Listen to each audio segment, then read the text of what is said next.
जय माताजी મિત્રો આપણે આવ્યા છીએ પરિયત તળાવ। સુંદર નજારો તમે જોઈ રહ્યા છો। આજે રવિવાર છે, રવિવારના આપણે પરિવાર સાથે પધારેલા છે। આજે દેવ પોળી એકાદશી છે। એકાદશીના આજે ગૌરીઓના વ્રતનો પ્રારંભ થયો છે અને ગૌરીઓના વ્રતના નિમિત્તે અમે બાળકો સહિત અહીં પધારેલા છે। તો આ પરિયતનું તળાવ છે। પરિયતના તળાવની આજુબાજુ આ રીતે મસ્ત રોડનું પણ સુંદર આયોજન કરેલું છે। અહીં લાઇટ પણ સારી એવી છે, ફરવા માટે બાળકોને બેસ્ટ જગ્યા છે। તો એકવાર ગુજરાત રાજ્યના ખેડા જિલ્લાના માતા તાલુકાના પરિયત ગામમાં મુલાકાત લો। પરિયતના તળાવનો સુંદર નજારો સાથે એકદમ રોડ ટચ આ તળાવ છે।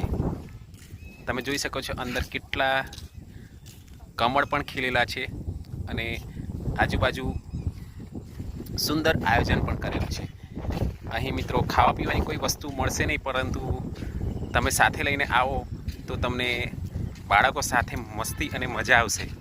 તો એકવાર મુલાકાત લો આ પરિયતના તળાવની। તમે જોઈ શકો છો સુંદર નજારો અને રોડ ટચ, રોડની બાજુમાં જ આવેલું છે આ। ચાલો એકવાર મુલાકાત લેજો। વિડીયોને લાઈક કરજો, શેર કરજો અને કમેન્ટમાં જય હરસિદ્ધિ એવું લખજો।